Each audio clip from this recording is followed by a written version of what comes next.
न्यायाधीश साहेब आपल्याच आईला वृद्धाश्रमात सोडून आले.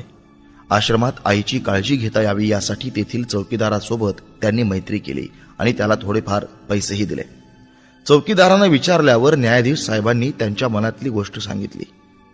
यावेळी त्यांच्या डोळ्यात पाणी होतं. ते बोलले की घरात बायको आहे जी आईसोबत उद्धटपणे वागते आणि बायकोच्या सांगण्यावरून दोन्ही मुलांनी आईशी बोलणंच बंद केलं. आईला एकटेपण जाणवू लागलं आणि या सर्व कारणांमुळे ती दिवसभर रडत असायची. म्हणून मी तिला इथे आश्रमात सोडायला आलोय. चौकीदार बोलला, न्यायाधीश साहेब, तुमच्या समोर सर्व पुरावे होते की कोण बरोबर आणि कोण चुकीचं आहे. तरी आपल्याच आईसोबत जर तुम्ही न्याय नाही करू शकलात तर बाकीच्यांसोबत काय न्याय करत असाल तुम्ही.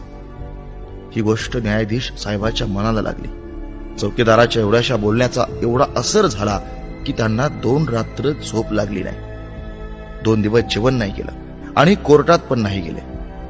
असं वाटत होतं जसं एका चौकीदारानं न्यायाधीश साहेबांचं अख्खं जग हलवलं. 3ऱ्या दिवशी न्यायाधीश साहेब त्यांच्या खोलीतून बाहेर आले. बायको आणि मुलं जेवण घेऊन यांचीच वाट पाहत होते की न्यायाधीश साहेब कधी जेवतील. आता न्यायाधीश साहेबांनी एक कागद बायकोच्या आणि 2 वेगवेगळे कागद मुलांच्या हातात दिले.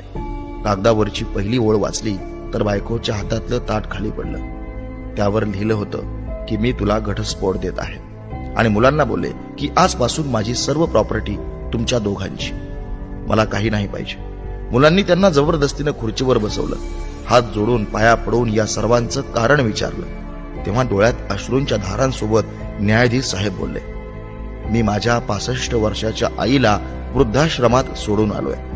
अपरिचित लोकांच्या विश्वासावर सोडून आलोय आणि तुम्ही सगळे मला कारण विचारता आहात. आपल्याला लाज वाटायला हवी. रोज मी कोर्टातून वापस आलो की माझी आई माझ्याजवळ रडायची. मला म्हणायची, बाळा, कृपया मला वृद्धाश्रमात सोड. तुमच्यापैकी कोणच आईसोबत नीट बोलत नाही. आणि हे विसरलात की ज्या न्यायाधीश साहेबाला आज पूर्ण शहर सलाम करतं त्याला घडवण्यासाठी आईचा किती मोठा हात आहे. कधी दुसऱ्याच्या घरी काम करायला गेली तेव्हा सुद्धा मला एकटं सोडायची नाही. अशा देवासमान आईला मी वृद्धाश्रमात सोडून आलो, तेही अशा लोकांच्या विश्वासावर ज्यांना हे पण नाही माहीत की आईला काय आजार आहेत. स्वतःला दोष देत न्यायाधीश साहेब बोलू लागले, दुसऱ्यांना निर्णय ऐकवणारा मी स्वतः मात्र आज हरलोय. मी न्यायाधीश नाही तर गुन्हेगार आहे आणि मी जो गुन्हा केलाय त्यासाठी कदाचित कायदा तरी मला माफ करेल, पण देवाच्या कोर्टात तो कधी माफ होणार नाही. हे बोलत न्यायाधीश साहेब बोलले की आता मी माझ्या पापांचं प्रायश्चित्त करायला जातोय. मी माझं सगळं काही तुमच्या हवाली केलंय आणि आता मी माझ्या आईसोबत वृद्धाश्रमात राहील आणि तिची सेवा करेल. बायकोला न्यायाधीश साहेब बोलले, लक्षात ठेव, आज तू त्या आईला वृद्धाश्रमात पाठवलेस, तू पण एक आई आहेस. उद्या तुलाही कोणी आश्रमात पाठवेल, तेव्हा तुला माझ्या बोलण्याचा हेतू खऱ्या अर्थाने समजेल. हे बोलून न्यायाधीश साहेब आश्रमासाठी निघाले. अर्ध्या रात्री न्यायाधीश साहेबांना पाहून चौकीदार पण चकित झाला.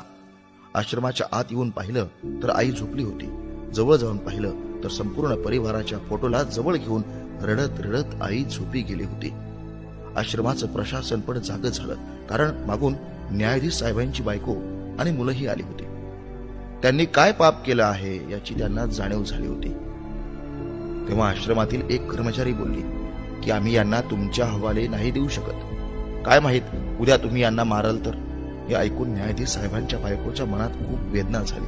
ती बोलली, मॅडम, आमच्या हातून खूप मोठं पाप झालंय, हे मान्य आहे, पण आता आम्ही यांना मारायला नाही तर यांना एक नवीन जीवन द्यायला आलो आहोत. आश्रमातील सर्व वृद्धांच्या डोळ्यात पाणी आलं. सगळेजण रडू लागले. आनंदाश्रूंसोबत आईला घरी घेऊन आले.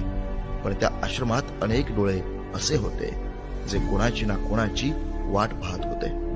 आई, तुझा उपकार माझ्याकडून कसा फिटेल? तू नाराज असशील तर माझ्यावर देव खुश कसा असेल?